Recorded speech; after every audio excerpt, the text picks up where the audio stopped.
kafi gatu ya galootu garaan gubate eenyu laata kan akka keenya toftate eenyu laata kan mirgasa maflaate eenyu laata kan akka keenya toftate eenyu laata kan mirgasa maflaate.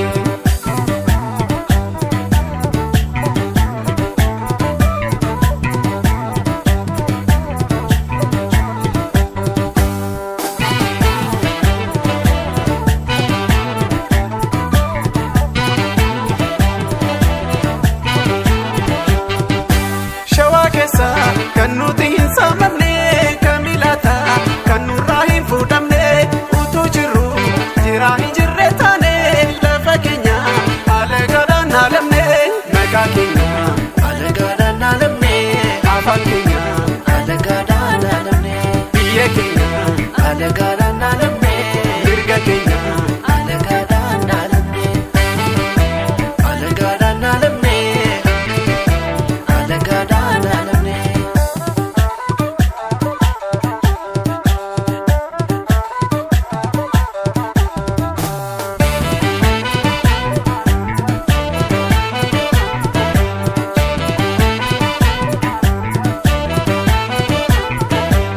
Gamsati kotu ya galootu shinshinin siibita na waliin karsa baate galootu birbirsa goroo deemna baruu kurmaatiin baanee magaalee baddaa'ee jarsaa deemna chaffeetu lama wallee gammeetu chaffee aannanii boona jaljaleedhaan daalattiitti kaarina qabbannaadhaan daalattiitti kaarina jaljaleedhaan daalattiitti kaarina qabbannaadhaan daalattiitti kaarina.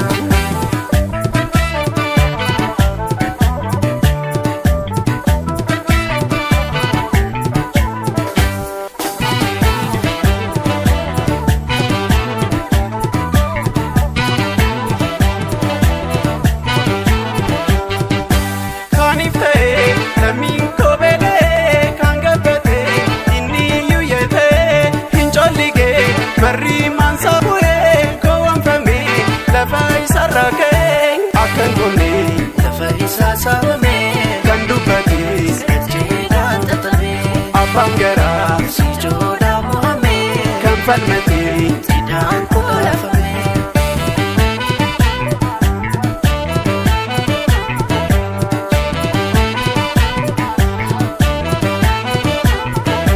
Tulluu heetoo dimtuu yaa qallooko horaa finfinnee baane karaa darbine qallooko.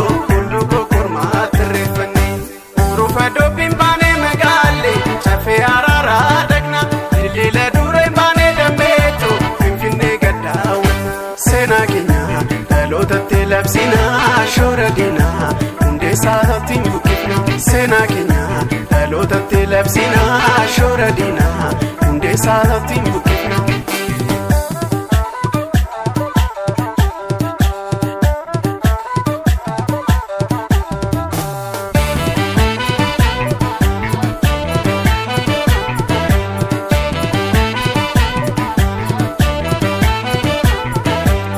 Lalee badhaasoo yaa qalooto bakka foonii rakasa dildila dureen baanee qalooto golbootti si deebisa yaa'ii gullallee kootu magaalee bakka seenaa yaadatu oolee biyya bulbulaa dammeetu silaa qamadii sassaabbatu hanga biraa maqaan keenya badursaa otuun du'e.